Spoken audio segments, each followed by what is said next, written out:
नाजरीन किराम, आज 9 जनवरी है। आज आपको याद करवा दूं कि 5 सरपंच और बीडीसीज की जो पावर है वो आज ख़त्म हो जाएंगी। आज दोपहर को सरकार की जानिब से ऑर्डर जारी कर दिया जाएगा और इनका जो वक्त है वो मुकम्मल कर दिया जाएगा। आज के बाद ये पावर्स एडमिनिस्ट्रेटर्स, बीडीओज और पंचायत सेक्रेटरीज को दे दी जाएंगी और उनकी जानिब से अब 5 सरपंच और बीडीसी वाला काम किया जाएगा जम्मू कश्मीर के अंदर। अब इलेक्शंस कब होंगे, सवाल यह है। 6 से लेकर 8 महीने तक इलेक्शंस होना मुश्किल नहीं, नामुमकिन है, यह हम आपको क्लियर कर दें। इसलिए फ़िलहाल के तौर के ऊपर 6 से लेकर 8 महीने एडमिनिस्ट्रेशन के एडमिनिस्ट्रेटर्स, बीडीओज और पंचायत सेक्रेटरीज ही जो है वो बाकी 5 सरपंच का काम काज संभालेंगे भी और लगातार उस काम काज को जो है वो वक्ती तौर बढ़ाएंगे। अभी एक और भी इत्तला आपको देना चाहूँगा इसी के बीच में कि जो सरपंच हैं, पंच हैं, उनसे लोग सेटिस्फाइड भी नहीं थे। मैंने कल रिपोर्टिंग की, कई सारे लोगों ने कहा यार आमिर भाई क्या बात करते हो आप, कौन सा काम किया पंचों ने, कौन सा काम किया सरपंचों ने, कोई काम नहीं किया है। जो बीजेपी जमात से जुड़े हुए सरपंच पंच हैं वो अपने वार्ड में सिर्फ अपने लोगों का काम करते हैं। जो नेशनल कॉन्फ्रेंस से जुड़ा हुआ है वो नेशनल कॉन्फ्रेंस का काम कर रहा है, जो पीडीपी से जुड़ा हुआ है वो पीडीपी का काम कर रहा है। एक सरपंच सारे लोगों का काम नहीं कर रहा है। यहाँ पे लॉबिज्म है, लॉबिज्म के हिसाब से काम किया जाता है। जो जिसका मन पसंदीदा इंसान होगा उसको उसका काम मिलेगा। बीडीसी साहब तब अपनी स्टैंप और मोहर देगा जब बीडीसी साहब को जो है वो ऊपर से हिदायत आएंगी, उसकी पार्टी से आएंगी या फिर उसको किसी बड़े ऑफिसर से आएंगी। तो वो कह रहे हैं कि जनाब जम्मू कश्मीर में ग्रास रूट लेवल की डेमोक्रेसी एग्जिस्ट ही नहीं करती है। हालांकि सरकार ये कहती है कि 3 टायर इलेक्शंस और ग्रास रूट लेवल को मजबूत करने के लिए 5 सरपंच का होना बहुत ज़रूरी है, लेकिन 5 सरपंच और बीडीसी आज के टाइम में काम करते हैं या नहीं करते वो जवाब आपने देना है। लेकिन मैक्सिमम लोगों का ये मानना है कि ये 5 सरपंच और बीडीसी साहब का कोई काम नहीं रहा है, सिर्फ बजट तैयार करने में इन्हें वक्ती तौर खड़ा कर दिया जाता है एक स्टेचू की तरह, और जो सरकार को चाहिए या जो सरकार के चमचों को चाहिए वो वाले काम सैंक्शन करवा देते हैं और ये लोग सिर्फ उनकी हाँ में हाँ भरते हैं। मुकम्मल हो चुका है ये वक्त। 2018 में आखिरी इलेक्शन हुआ था, 2024 होने वाला है, 24 से शुरू हो चुका है। आज 9 जनवरी है, आज का वो दिन है जिस दिन दोपहर के वक्त इनसे इनके पावर्स को सीज कर लिया जाएगा। इनके पास इनका ओहदा, इनकी कुर्सी, इनकी ताकत नहीं रहेगी। आज एक सरपंच को महसूस होगा कि उसने 5 साल के टेन्वर में क्या काम किया है। आज एक पंच को महसूस होगा कि उसने माजी के बीते सालों में क्या काम किया है। आज एक बीडीसी को ये महसूस होगा कि उसने इन वक्त में, इन हालात में क्या काम किया है। बीडीसीज का वक्त अभी मुकम्मल नहीं हुआ है, लेकिन बीडीसीज की जो पावर है वो भी इसलिए सीज होगी क्योंकि उनकी एक्सरसाइज करने के लिए पंच और सरपंच का होना ज़रूरी है। जब पंच और सरपंच ही नहीं है, वो एक्सरसाइज ही नहीं कर पा रहे हैं, तो बीडीसी अपनी वर्क कैसे कर पाएगा। इसलिए बीडीसीज को भी इनके साथ ही अपना वक्त मुकम्मल करना पड़ रहा है। ख़वातीनो हज़रात, सबसे बड़ी बात तो ये है कि ये 9 जनवरी का दिन है और आज 9 जनवरी को दोपहर के 2-2:30 बजे इन सरपंच और पंचों से पावर ले ली जाएगी और कुछ ही समय में एक नोटिफिकेशन सरकार जारी करने जा रही है, जिस नोटिफिकेशन के अंदर कह दिया जाएगा इन्हें खैर आबाद, टाटा बाय बाय, देखते हैं नेक्स्ट क्या होता है।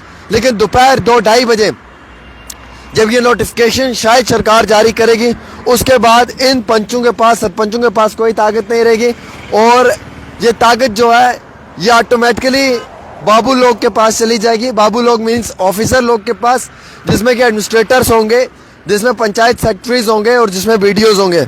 अब यानी कि सरकार की बात को रखना, नुमाइंदगी करना 5 सरपंच का काम नहीं है। अब जो काम है वो इन लोगों का है। देखिए, सबसे बड़ी दुख और अफसोस की बात एक ये जो मैं हमेशा कहता हूँ और खुलकर कहता हूँ, जम्मू कश्मीर बदनसीब रियासत है। मैं बदनसीब, आप बदनसीब, हम सब बदनसीब। पूछो क्यों बदनसीब? इसलिए बदनसीब कि यहाँ पे सरकार नहीं है किसी की, यहाँ पे गवर्नर साहब का डंडा है हम लोगों के सर पे। और बदनसीबी का आलम यह है कि यहाँ पे इलेक्शन नहीं हो रहा है। 2014 के आसपास इलेक्शन हुआ था असेंबली, आज 9 साल हो चुके हैं यहाँ पे इलेक्शन नहीं हुआ है। अरे कौन सी ऐसी बदनसीब रियासत है जहाँ पे 9 साल इलेक्शन नहीं हुए हैं? मैं सरकार को चैलेंज करता हूं कि क्या आप योगी के शहर में 9 साल तक इलेक्शन नहीं करवाएंगे? क्या यूपी में 9 साल तक इलेक्शन नहीं होगा? क्या महाराष्ट्र में 9 साल तक इलेक्शन नहीं होगा? क्या मध्य प्रदेश में 9 साल तक इलेक्शन नहीं होगा? क्या कर्नाटका गुजरात में नहीं होगा? क्या ग्वालियर में एमपी में नहीं होगा? अरे भैया, हर रियासत में, हर यूनियन टेरिटरी में इलेक्शन होता है, लेकिन यहाँ पे 9 साल हो चुके हैं, इलेक्शन नहीं है। यहाँ के रिप्रेजेंटेटिव कोई नहीं है। अब हमारे पास बच्चे थे 5 सरपंच बीडीसी, अब उनसे भी पावर ले ली जाएगी। अब आप क्या महसूस करते हैं? क्या 5 सरपंच और बीडीसी की जो ये पावर ले ली है, जो ये पावर आप एडमिनिस्ट्रेटर को दी है, या ये जो पावर आप ये पंचायत सेक्रेटरीज को, बीडीओ को देंगे, ये आपके काम करेंगे? अरे भैया, बीडीओ पहले आपको अपने ऑफिस में नहीं घुसने देता है। मुझे कई सारे बीडीओ की राजौरी से शिकायत आई, कई सारे बीडीओ की श्रीनगर से शिकायत है कि हम जब ऑफिस में जाते हैं, ये नए नए केएस ऑफिसर उठ के आ जाते हैं और इन्हें बात करने का तरीका नहीं है, तमीज नहीं है, अदब नहीं है, अखलाक नहीं है, किरदार नहीं है, और ये लोग धक्के मार के गरीबों को ऑफिसर से, अपने ऑफिस से निकालते हैं। ये रियलिटी की ग्राउंड है। अगर आप बोलेंगे तो मैं दिखा भी दूंगा आपको ऑनलाइन, ऐसा नहीं है, मैं फैक्ट्स पे बात करता हूं, और ये रियलिटी है। क्या आपको लगता है कल को जब बीडीसी और माफी चाहूंगा, कल जब ये बीडीसी है, सरपंच है, पंच है, इनकी पावर इन लोगों को दे दी तो ये लोग आपके काम करेंगे? क्या आपको रियलिटी में लगता है कि ये जो एक सरपंच था, जिस सरपंच को आप हाथ से पकड़े धक्का मार के लेके जाते थे, जिस पंच को आप बाजू से पकड़ के लेके जाते थे, उठ भाई चल मेरे साथ, मेरा काम करना, उठा बीडीसी साहब मेरा काम करो, उठा सरपंच साहब मेरा काम करो, आप मेरे नुमाइंदे हो, क्या आप बोल पाओगे बीडीओ को, केएस ऑफिसर को बोलोगे उठो मेरा काम करो? वो कहेगा, hey mister, get out from here, this is my protocol and whatever I do, who are you? उनके वर्ड्स ये होते हैं, भैया हम डील करते हैं, आई पर्सनली मैं इनको डील करता हूँ, ये लोग मेरे चेहरे को बहुत अच्छे से जानते हैं। और ये रियलिटी जो है, ये मैं आपके साथ साझा करने जा रहा हूँ। इससे बड़ी रियलिटी दूसरी ये है कि आखिरी इलेक्शंस जम्मू कश्मीर की रियासत में जो है वो असेंबली के इंतखाबात हुए थे। याद है आपको, 9 साल हो चुके हैं। 9 साल से इस रियासत में, ये जो जम्मू कश्मीर है, इसमें अभी तक एक भी हमारे पास एमएलए नहीं है, हमारा चीफ मिनिस्टर नहीं है। अरे माई बाप, हमारी रियासत यतीम है, इसका वली वारिस कोई नहीं है। यहाँ पे जो आएगा ऑफिसर वो काम करेगा। यूपी, महाराष्ट्र, बिहार, ग्वालियर, एमपी का ऑफिसर लाते हैं और यहाँ पे लाके तैनात कर देते हैं। ना ऑफिसर वो हमें समझ पाता है, ना हम उसे समझ पाते हैं।